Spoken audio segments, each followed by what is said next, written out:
We will begin the session with Paul Chipperton, who will tell us about evolution of business models, some examples and innovations thereof. Paul is a serial entrepreneur and a company builder. His experience spans 15 years in life sciences. Most recently, until May this year, Paul was co-founder and CEO of Profound Medical, leading the company to Canada's largest Series A medtech venture capital financing, securing more than $16 million from all sources in that time. Currently, he's trying something completely different, and he instructs a number of MBA courses at Queen's Business School in innovation and entrepreneurship. Without further ado, please allow me to welcome Paul.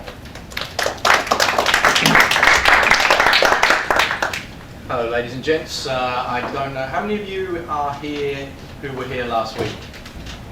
A few. Well, I don't know if you remember me from last week. Last week I was here with slightly longer hair and a kind of grey goatee beard.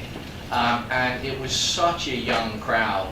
I'm normally in the biotech space at late 30s, early 40s, and one of the youngest people in the room. Last week I was probably the oldest person in the room by about 15 years, it felt like at times. So I was inspired after Lean startup to go away and get lean myself.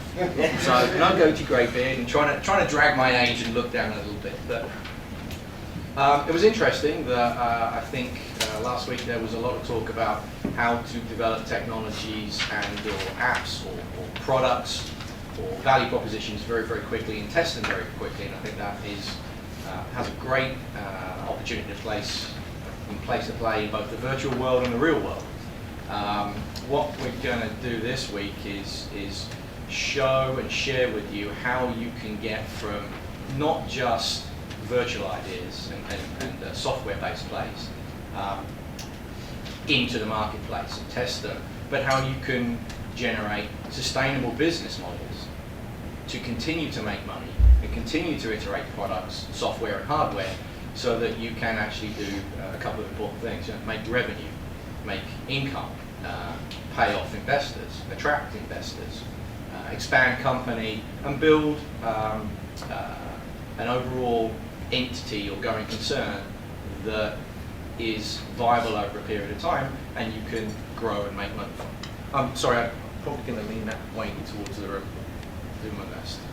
So there are many, many ways to skin a cat. Last week we talked about the virtual product, low and no regulation, apps and essentially Web 2.0 for minimum viable product. We talked about lean prototyping and minimum viable product, and the concept really of failing fast and failing early. Well, this week we're going to go into that world of the physical product.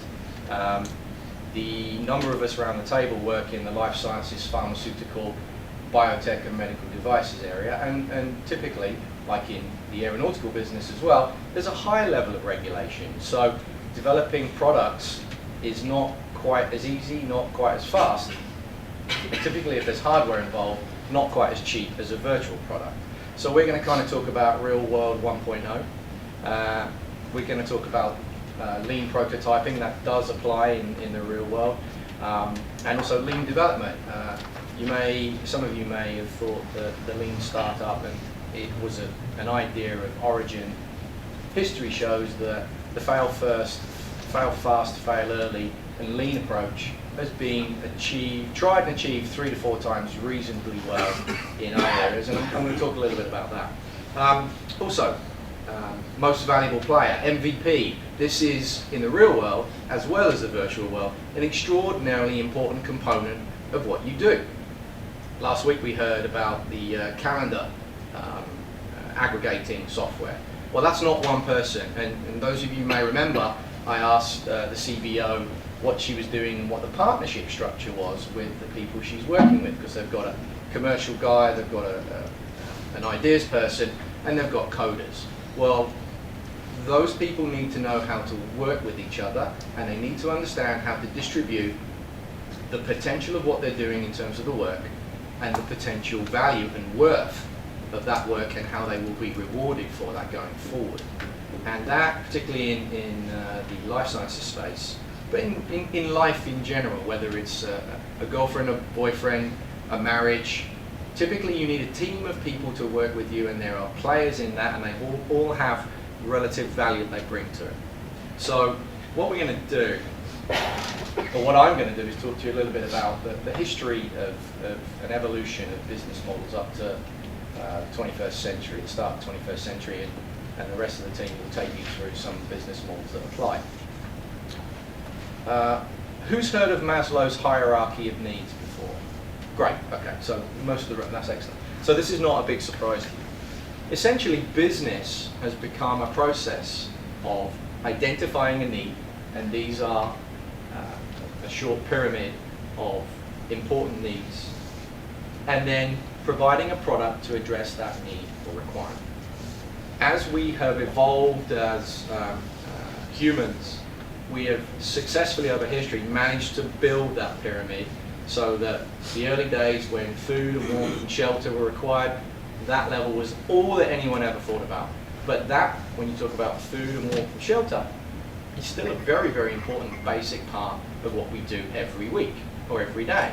Someone in our team, that is our family members or people we work with, is out there trying to find a roof over your head, trying to find tables for people to work on, but buying computers to be productive on. These are very, very simple. So often, the stimulus to have another party buy your product is a need in one of these categories. And as we've moved into the 21st century, the higher order things are now more prevalent in our thought processes and our actions for buying stimulus. But I like to go back to this when I'm contemplating a product and say, what is my product about? What need is it going to fulfill? And can I put other things around the core value proposition that will hit more than one of these things, and if possible, on multiple levels of this thing? So that's something you should think about when you're building a product. This is probably the earliest form of the business model, and you can, this is a street map of Pompeii. And if any of you have ever been to Pompeii, you'll work out that modern society and the way we have done business has been pretty established model for well over 2,500 years. And it's not just how to do business. You can see the market here. You can see military gladiatorial barracks here. You've got a town council here for administration and organisation. You've got a number of things that are secondary to what we believe is the core business model, and that's pleasure and fun. But over 2,500 years ago, people had already worked out the lower levels of the hierarchy of needs, and were beginning to engage in games, playing, and people paying to watch that. So that was over 2,000 years ago. And as you can see, I fortunately have been there and seen this. These shapes and formats should be very familiar to all of you. This is the standard model of organising the urban environment and doing business. Now, everybody here has been fortunate enough. So, I'm going to go forward and bring in over the last 300 years some ideas that have represented some important developments in business models. This one we're going to talk about EOS, which is economies of scale and sustainable competitive advantage. Now everybody here, or I assume most people here, have been on a plane. So when you look out of a plane and it's coming into land, you look out the window and you see this patchwork of quilts, right? Nothing new or surprising there. Yet the agrarian revolution that happened in the 17th and 18th centuries, this was not the common way of preparing food. What was being seen was that in the majority of European countries, the way land was divided was that there's a mother and father and they have 3 kids and they have a plot of land. That plot of land gets shared equally between the 3 kids. And then that generation has kids, and you can continue to see an increasing fractionation and smallness of plot of land. So what happens is you get a circumstance called subsistence farming. Thereby, no one is producing enough of anything to solve those physiological needs of eating well. So what happened was, someone came up with the idea of innovating this inefficient model. And they simply said, how do we look at this? How do we go about doing this better? And what they did was they took the resources available to them in a limited land and decided to concentrate them, both in terms of grain and in terms of cattle, and in terms of human resource to work on it. They then went about the process of concentrating ownership. People started buying and selling and trading land. After that, they went through a scientific approach to planting and decided to start structuring their planting so that you would have things like crop rotation. So some years you would have crop that would want to bring nitrates out of the ground, and other years you would have crop in there that would put nitrates back into the ground. In this way, certain countries in Europe managed to, through this agrarian revolution, develop a sustainable competitive advantage for their nation in building a agrarian and food base that allowed them to start thinking about other things to do and other needs to fulfill because people were being fed. So that's the 17th and 18th century. Those of you who watched the beginning, opening ceremony of the Olympics and had absolutely no idea what any of that first 20 minutes was about, this is what it was about. It was about the Industrial Revolution. It was about Isamar Kingdom Brunel, and a century forward, 18th, 19th century, starting to develop a new way of doing business. Again, innovation of business model. What they had now in the UK and in certain places of France and Italy was an idle and very well-fed workforce. They had international markets that had been built over the last 200 to 300 years through the French Navy, the Dutch Navy, the British Navy, the Italian Navy. And they had resources or access to resources of rare and valuable items. In particular, if you had in the 18th and 19th centuries an access to mining of iron ore, access to mining of coal, access to fresh water, and access to salty water, i.e. a port, you would have the opportunity to have either monopoly or oligopoly. So typically these resources would be concentrated again. The human workforce would be moved towards centralization around these resources. And what you effectively saw going on then was the appropriation of the workforce into cities or ports, and subsequently the simplification of production and an expansion of export and global trade. So we're looking at the rights and the abilities of individuals who own land or access to certain rare materials to develop those materials for the good of the people who own them. Additionally, governments would typically reward innovators or inventive individuals by giving them certain specific rights over a certain period of time. Now that you fast forward to, you're looking at the intellectual property rights for a great deal of what we work on in the medical devices space. But in those early days, a lot of the seafaring captains and the likes of Cecil Rhodes and the Hudson Bay Company here were given limited rights of export-import to come across to Canada, into Southern Africa, and down to Australia, so they would have exclusive trading rights. And in that way, this business model developed so that you could have rights to those resources without necessarily immediately having access to them. Then there's another way of doing business, and this is the M&A. This is an early form of M&A, and for those of you interested in lean, this was probably the first real approach to supply chain logistics management and lean company management, and I'll explain what I mean by that.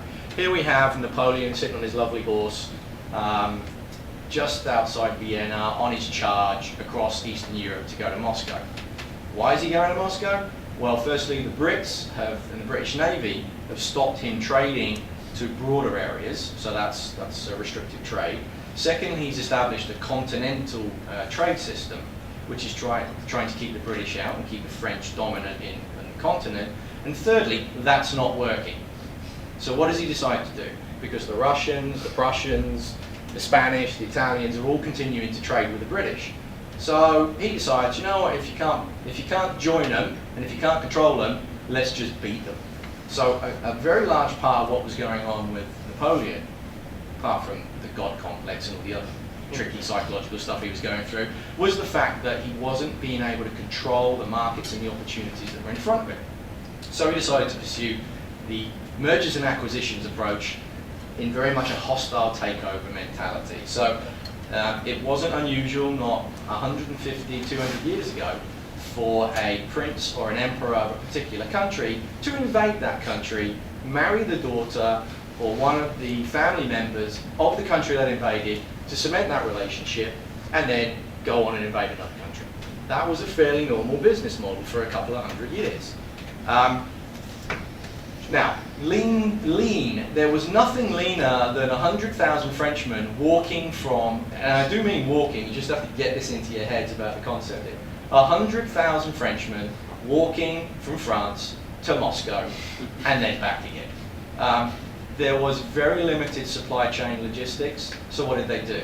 They ate what they could find, they stole what they could find, they slept where they could, and anyone who was in their way was not necessarily slaughtered, but turfed out and given no other option apart from, this is the way we're going to do it, this is what we need to survive, so this is what we're going to do. Unfortunately for Napoleon, but fortunately for statisticians, someone generated this particular graphic, which I understand statisticians get all excited over because it's a brilliant representation of the force of Napoleon's army as he marched into Moscow, and the rump of less than 10,000 men who came home from Moscow a year later. So unfortunately it didn't really work out well for Napoleon, and here he is a couple of years later sitting in Elba, dying from lead paint poisoning in the walls. And I guess one of the other lessons of the business model here is hostile takeovers typically do not work out well. We've seen a lot of mergers over the last 20 years, but one of the interesting parts of the business model is, even in the pharmaceutical space, it is very rare for an aggressive or hostile merger to result in a joint company that really does deliver upon the strengths and the complementarities, or the perceived complementarities of the two together. And so very often you'll see share prices act in a very similar manner to what you're seeing here. So, getting closer to the modern world, Harvard Business School, I believe, and I could be wrong on this one, but I believe was the first school to put together a modern management program, I think 1914. And over that period, there have been some important developments, but really, this is the advent of scientific management. This is where people started to go, that's the old way of doing things. We need to do things in a different manner now. And there was a number of reasons or drivers for that, going back to Maslow. Population that had been serfs for a long, long time, or indentured servitude, were now freer and having more of those levels of Maslow's hierarchies fulfilled than before.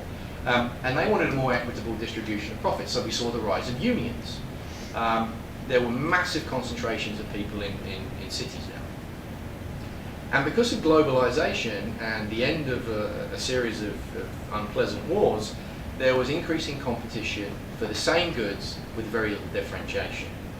So once again, business models really started to innovate a lot over that period of time. There's a seminal piece of work on the study of work itself and the business value of that, which is Taylor's work on time and motion studies back in, I think, 1912. And I was looking this up and I was reading a little bit about it again just a couple of days ago.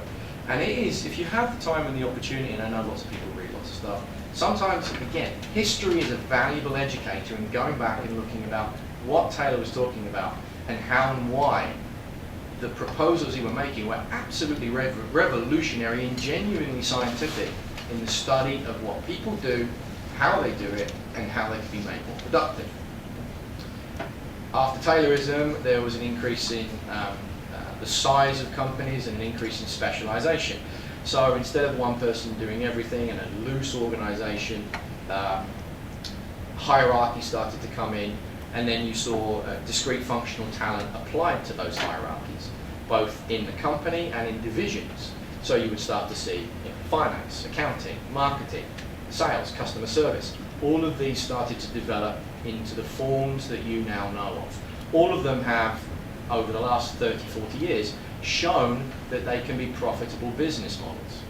But just sifting through and across the number of ways you can offer or solve a need with one of those products or services is actually quite challenging. But you can work your way through.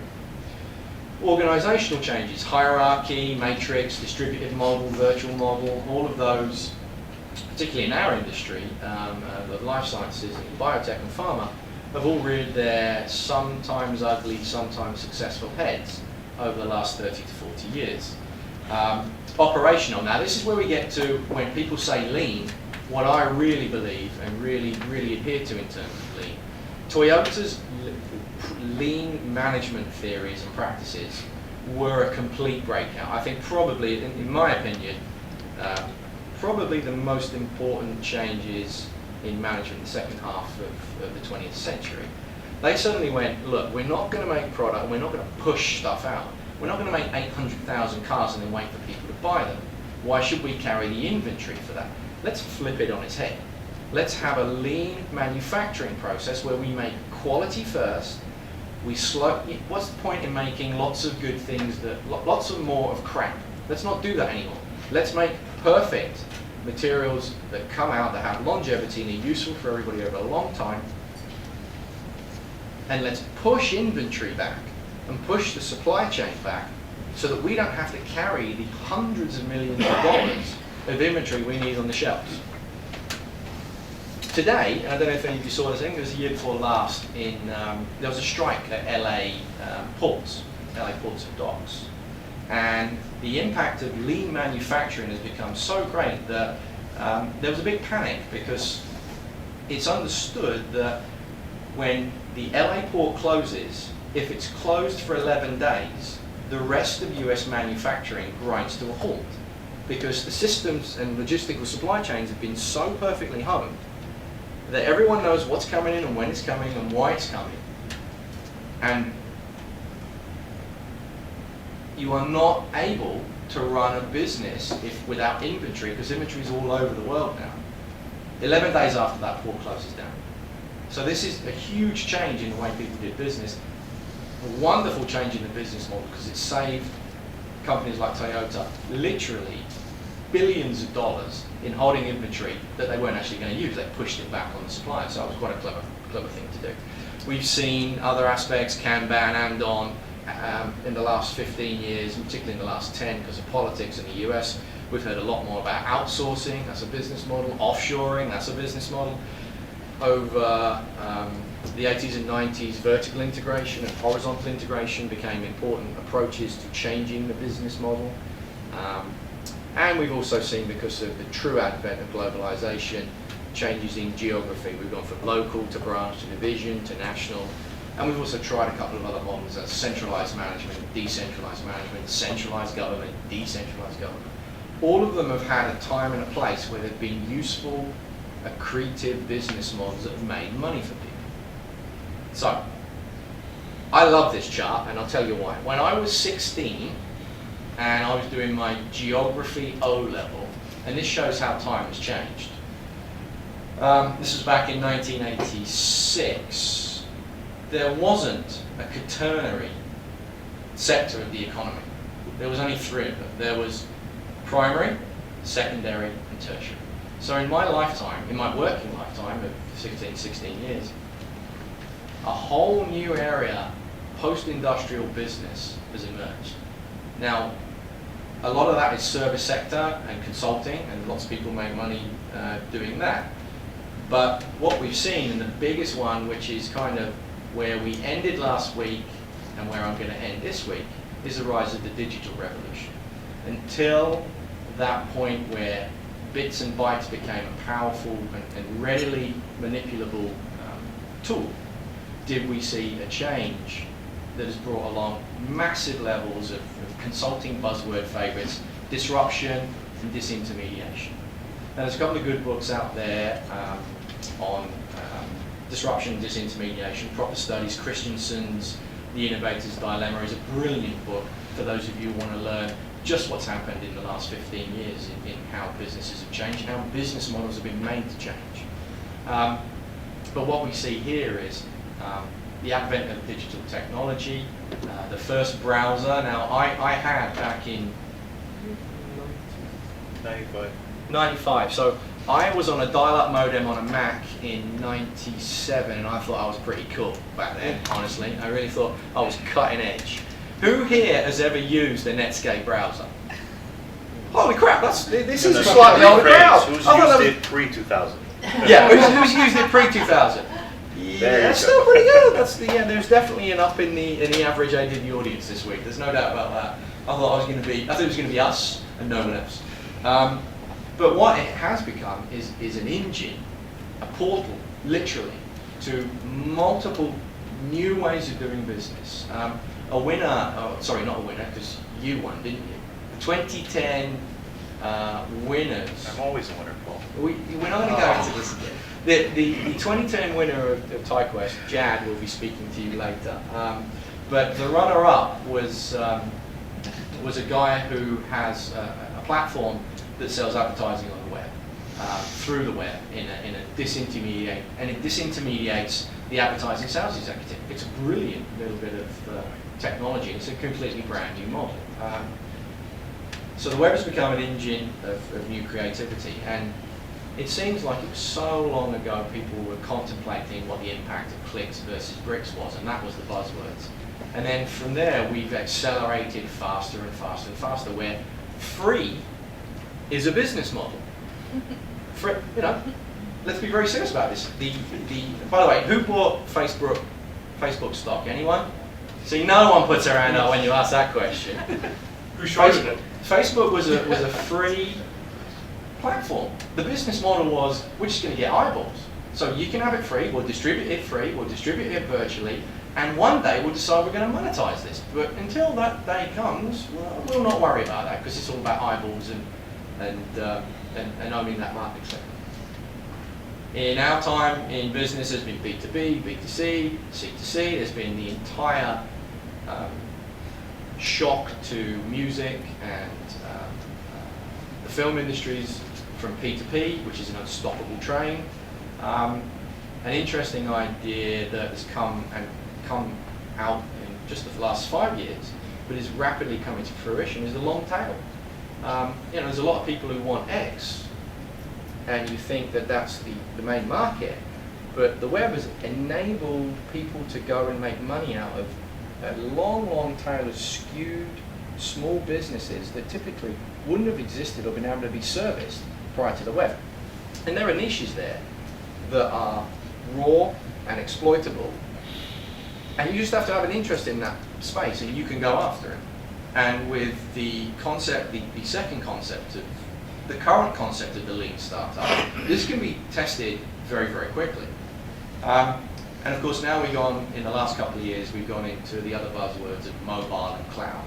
And there's new ways to make money, new ways to push data, new ways to pay for services and information that you may or may not need. And I actually like I've forgotten the lady's name, the one who pitched the CBO, the calendar aggregation company idea. What was that? Can anyone remember? On the lean startup. Yeah. Nice idea. I think most of us would now say there's been such a great fracturing in the Teresa. Sorry? Teresa. Yes. There's been such a great fracturing in the number of tools we use to just manage our calendars. Life has got so complicated, we need to pay people software to aggregate the events we want to go to and the appointments we want to keep. I don't know about you guys, but I talk to my wife going, so you're doing this tonight? Yeah. Well, you didn't put it in Google Calendar. You didn't share the calendar with me. You just can't do it. What do you mean you can't do it? Look, we work on the calendar. We don't talk to each other, we just work on a calendar? No. But the way we found to communicate and aggregate what we do and how we do it and when we do it has now got so complicated we need apps to help us.